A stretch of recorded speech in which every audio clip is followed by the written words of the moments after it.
सत्य त्रेतया द्वापर आ कलिजुगर समाहार होची दुनिया।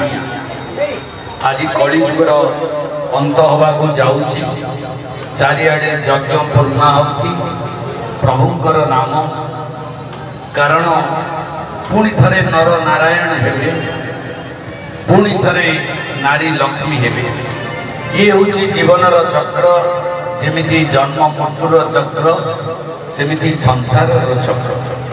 ये चक्र अवसर रे आमे सत्य जग को आसीबा पूर्व रामचरित मानसर रामकर कथा को मने पकाउछे। से मर्यादा पुरुष रामचंद्र कर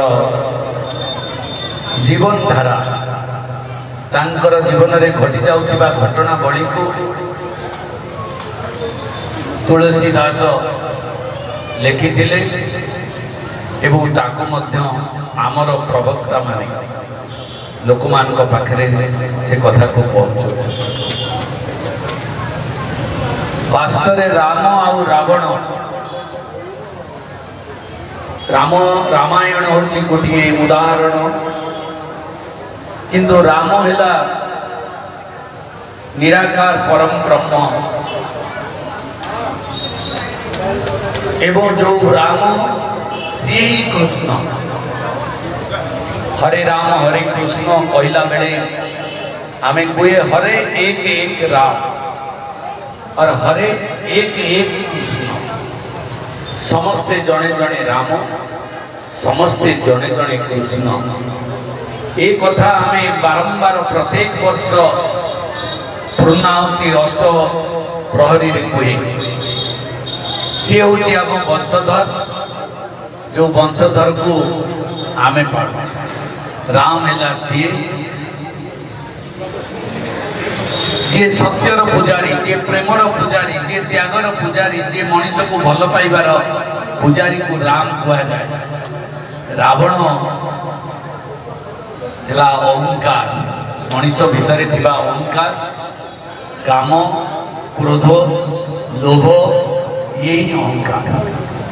ये रामचरित मानस रे अहंकार को रावण को त्याग करिबा एवं राम को पालिबा। से रामर उदाहरण रे गोटे कहा जाए जे रामचंद्र एते पितृभक्ति थिला जे पितृ सत्य पालन करी सब घर द्वार राजसिंहासन छाड़ी चली जाए। ये गोटे उदाहरण आम मानक पाई। आमे रामचरित्र राम को चरित्र को गले निश्चित भाव में आमे जानिबा आमर समस्त लोभ समस्त संपत्ति समस्त जिनस आम पाखे कम पड़ जाए जिते गुरुजन मानकर बापा माँ मानकर कथा आम सबुठ बड़ कथा ये रामचंद्र चरित्र को शिखा मिले। आउ गोटे रावणर कहे तो प्रवक्ता रामचंद्र जीवन घटना मु किंतु गोटे कथा कहवा को चाहे। आ छोटिया कथाटी रावण रावणर चरित्र रु आमे शिखिबा दरकार जे जेते बुद्धिमान हो जेते शक्तिवान हो जेते क्षमतावान हो अहंकार थिले दिने ना दिने तार अवसान घटिबो सी मृत्यु हम। ये है रावणर चरित्र आम शिखा पड़े। तो राम आउ रावण जोड़िए कथा कहली निज शरीर रे किए राम आउ निज चाली चलन किए रावण। आउ राम ठू शिखा पड़ो बापा माँ गुरुजन कथा पाई कि माटी माँ पाई सबु त्याग करने को पड़ो। खाली संपत्ति नुहे स्वामी नुहे कि स्त्री नुहे निज जीवन को मध्य त्याग दवा को पड़ो। ये माटी माँ पाई ये संसार पाई ये मातृभूमि पाई रावण रो शिक्षा नवा जे आमे जेते पैसा वाला हुए जेते शक्तिशाली हुए जेते क्षमताशाली हुए जदि अन्याय रे रहिबा ताले ध्वंस जीवा। ये कथाटी आमे सदा बेले मन रखिबा। ये ही रामचंद्र रामायण रस राम रसर कथा जोड़िए कथारू मु शिखी भाई माने ये रामायण शुणी शुणिकी ए दुईटी जिनिस मु शिखी मु अनुभव कर जो अनुभव आपण मान पाखे रखिली किसी समय आपण मान मु विराम देथिबारु उदार चित्तरे मते क्षमा देवे प्रभु को प्रणाम करी आपण मान समस्त कृतज्ञता जणई मते निमंत्रण करथिबारु सेवा दबारु आउ एठी गोटे मंडप जाऊ जाऊ देखिली घास लगी मते भारी दुख लगिला स्वाधीनतार 75 वर्ष पर ठेंगाहाटर यज्ञ मंडप यज्ञ होउची ता भितरे घास उठी भारी दुख लगिला से गोटे नड़ियाटे बाड़ी देली हे राम तुम बचा दो हमको हमारा मंडप बना दो अगली साल इतना इसी समय को हमारा मंडप हो जाना चाहिए। जय श्री राम जय बजरंगबली की जय।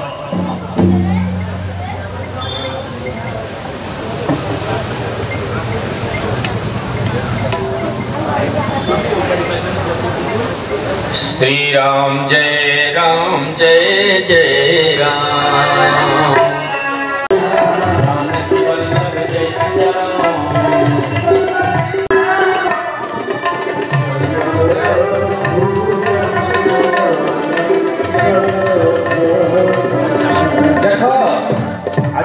सिद्धांत कले मंत्र कहे सब मत अनुसार दूत पठाइए बाली कुमारा महाप्रभु आम जहाँ इच्छा करूँ आपण इच्छा तम मिशी भगवान कहे कौ इच्छा ना इच्छा हो समस्ते सिद्धांत करूँ पाणीपुत्र अंगद दूत रूप लंका कटक को जीवे एक शुणला प्रभु कहले से तो छोट पिला ता छड़ा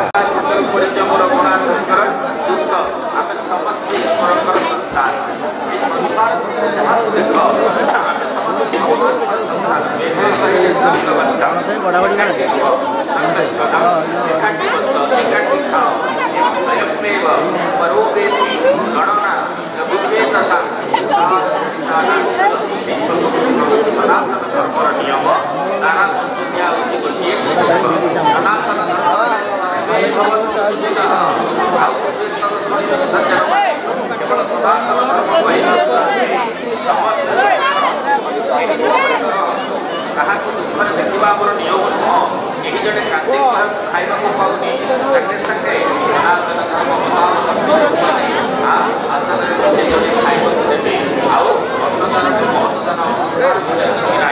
आपण मत लक्ष टका बाटे भावी मत आमती खाइबा दियो आउ मोर दरकार ना एमती दान दियो से कह आउ मोर दरकार सज्जन बारी कहीं से दान दौर किए कहवार तात्पर्य अन्नदान सुंदर लिखा है धरुचु खाली